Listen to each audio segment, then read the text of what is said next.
दोस्तों, मनुष्य अपने विचारों से गतिमान होते हैं। जैसे विचार होते हैं वैसे ही उसकी सोच बनती है, जैसी सोच होती है वैसे ही उसका व्यवहार होता है, और जैसा उसका व्यवहार होता है वैसे ही उसका व्यक्तित्व बनता है, और जैसा उसका व्यक्तित्व बनता है वैसे ही उसकी पहचान होती है। नमस्कार दोस्तों, मैं शिव कुमार व्यास व्यासवाणी चैनल में एक बार फिर आपका स्वागत करता हूँ।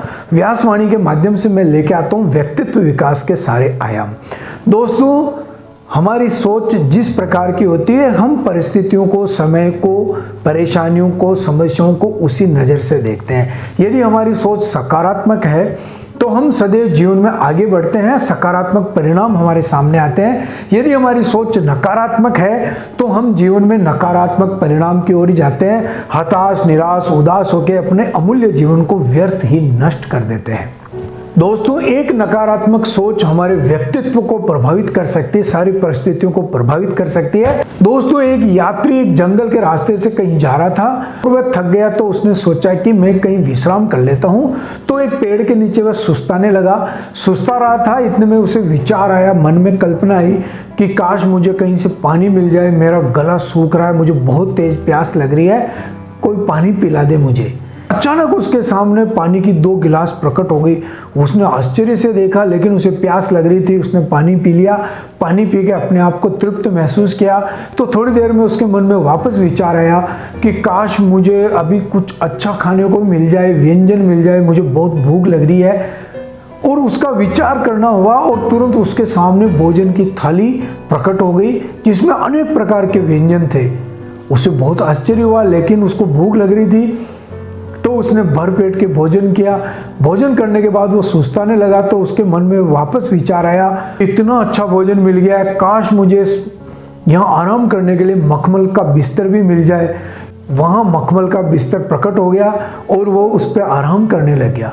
आराम करते करते अचानक उसके मन में विचार आया कि ये इतना भयंकर जंगल है, इसमें बड़े खूंखार जानवर रहते होंगे, जंगली जानवर होंगे, और यदि वो आ जाए और प्रकट होकर मुझे खा जाए तो मैं क्या करूँगा। और दोस्तों, उसी समय शेर प्रकट हुआ और उस राहगीर को खा गया। दोस्तों, कहा जाता है कि वो जो पेड़ जिसके नीचे वो सुस्ता रहा था वो कल्प वृक्ष का पेड़ था। दोस्तों, वह राहगीर आनंद से अपना जीवन यापन कर रहा था, पानी, भोजन और बिस्तर का आनंद ले रहा था, लेकिन एक नेगेटिव विचार ने, एक नकारात्मक सोच ने उसकी जिंदगी तबाह कर दी। इसलिए ये भी हमारे साथ होता है, जिंदगी में कभी भी नकारात्मक विचार पे फोकस करना ही नहीं है, सदैव अच्छा सोचना है, सकारात्मक सोचना है। एक गांव में एक घना जंगल था और उस जंगल में गांव वाले जाने से डरते थे। वो कहा जाता था कि उस जंगल में बहुत बड़ा राक्षस रहता है, जो भी गांव वाले जाते हैं उसको मार के खा जाता है।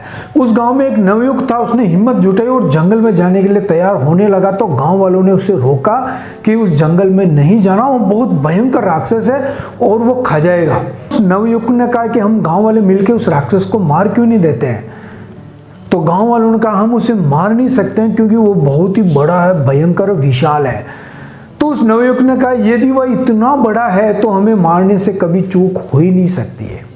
दोस्तों, ये सकारात्मक सोच का परिणाम होता है। जीवन में सदैव अपनी सोच सकारात्मक है तो हम हर परिस्थितियों में बेहतर इंसान के रूप में सदैव प्रसन्न रह सकते हैं, और यदि थोड़े से भी नेगेटिव होते हैं तो हमारा जीवन एक प्रकार से तबाह होने की स्थिति में आ जाता है। और अपने व्यक्तित्व का विकास करना है, इसलिए स्वस्थ रहो, मस्त रहो, देखते रहे व्यासवाणी। बहुत बहुत धन्यवाद।